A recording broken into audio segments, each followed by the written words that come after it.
Vy ste hovorili o nejakých 20 miliardách, 24 miliardách, už som to počul, hádam 100-krát od vás. Zvýšený hrubý dlh.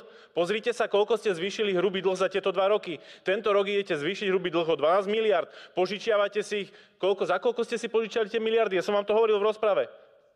3,4 až 4% úrok. A Matovičovi ste vyčítali 0% úrok za to, že vám nechal plnú kasu, ktorú si užívate doteraz. A nehovorím to ja, hovoril to šéf Ardalu na finančnom výbore. A dobre to viete. Že ste tam nechali prázdnu kasu a dostali ste tam koľko? 10-11 miliard? Však je to na stránke ministerstva financií, pokojne si to pozrite, koľko tam toho máte. Pozrite si čistý dlh, ako sa vyvíja. Vy ste hovorili, že znížite dlhy, ktorých ste zdedili po predchádzajúcich vládach a preto konsolidujete. Čo ste znížili? Absolútne nič ste neznížili. Zadlžujete 2-krát takým tempom ako predchádzajúce vlády, ktoré mali najväčšie krízy, o ktorých sa vám ani nesníva. Vy ste dostali teraz krízu slintačky a krývačky, 7 000 kráv musíte utratiť a ešte popri tom nejaké vedľa v obciach 3 kilometre okruh.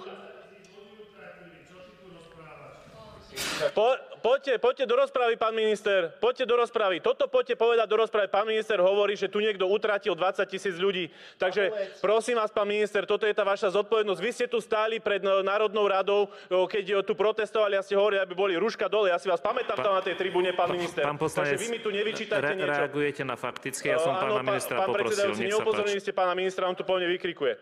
Takže toto je vaša hanba, míňate ako po nebohom, míňate 2-krát toľko, zadlžujete ľudí a berete im absolútne všetko, čo mali.